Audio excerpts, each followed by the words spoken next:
que je donne des sagesses, que je diffuse un peu de sagesse par rapport aux personnes qui ont toujours les mêmes problèmes financiers et les mêmes problèmes matériels depuis des années. Depuis des années. Des gens qui ont les mêmes problèmes financiers, les mêmes problèmes matériels depuis des années. Au point où ces problèmes-là tuent leur foi, affectent leur service, tuent leur envie de prier, changent leur façon de servir Dieu, les épines. J'en ai parlé le dimanche dernier. Le Seigneur a dit que le semeur a semé sa semence sur une terre où il y avait des épines.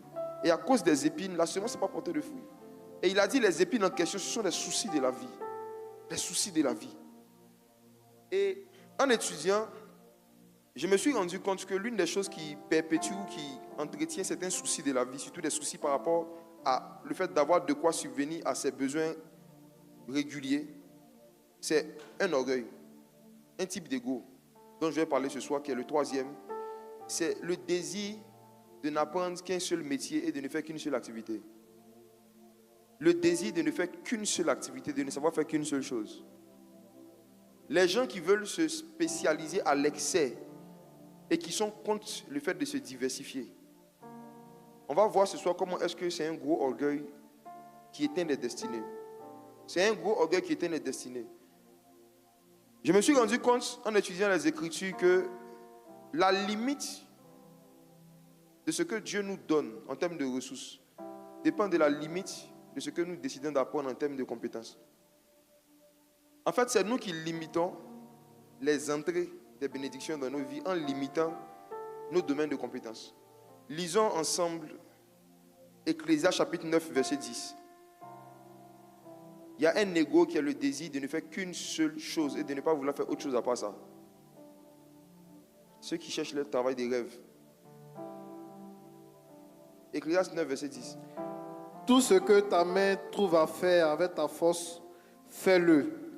Car il n'y a ni œuvre, ni pensée, ni science, ni sagesse dans le séjour des morts où tu vas.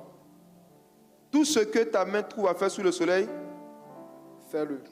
Tout ce que ta main trouve à faire sous le soleil, fais-le. Mes frères et sœurs, quand la Bible dit c'est tout, c'est tout. En fait, il y a des personnes qui sont fermées à faire tout ce que leur main trouve à faire. Ils ne veulent faire seulement que ce qu'ils aiment. Et s'ils ne trouvent pas ce qu'ils aiment, ils décident de ne rien faire. Mais ils attendent que Dieu s'occupe d'eux. Que leur poche s'occupe d'eux. Ils attendent que ceux qui sont autour d'eux se tuent et se débrouillent pour pouvoir leurs besoins. Mais eux, en ce qui les concerne, ils attendent leur métier des rêves, leur travail des rêves. Tant qu'il n'a pas eu son travail, son activité de rêve, il décide de devenir juste une charge pour ceux qui sont autour de lui. Mes frères et sœurs, il y a une vérité que vous devez comprendre. C'est que dans la vie, quand tu n'arrives pas à faire ce que tu veux, il faut faire ce que tu peux. Quand tu n'arrives pas à faire ce que tu veux, fais ce que tu peux.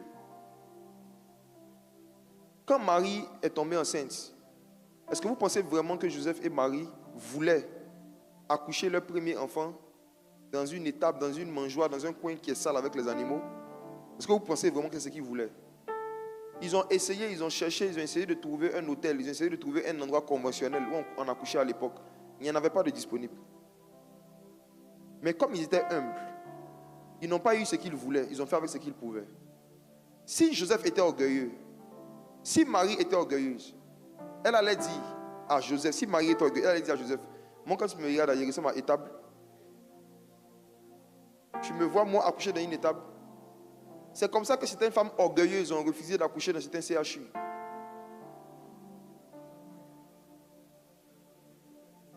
C'est comme ça que certaines femmes qui se sont retrouvées souvent dans des circonstances où on ne pouvait pas leur offrir leur clinique de rêve, ont mis une pression souvent sur le mari et la famille parce qu'elles se disent qu'il y a des endroits où elles ne peuvent pas aller, ça ne leur ressemble pas.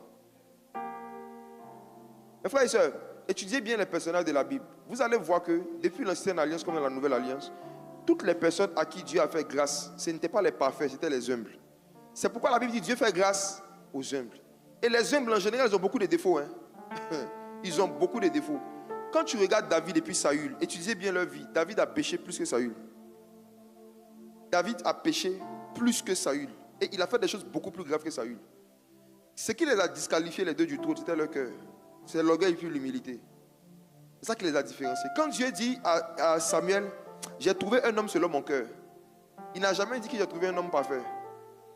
Il dit qu'il a trouvé un homme selon son cœur. Ça veut dire un homme qui est prêt à ce que le cœur de Dieu lui dise que son cœur est mauvais et puis il va accepter que son cœur cherche à ressembler au cœur de Dieu. Les hommes selon le cœur de Dieu, c'est les gens qui reconnaissent qu'ils n'ont pas le cœur de Dieu. Les gens selon le cœur de Dieu, c'est les hommes et les femmes qui reconnaissent que si Dieu voulait me traiter selon mes défauts et mes qualités, je ne mérite même pas d'être là où je suis.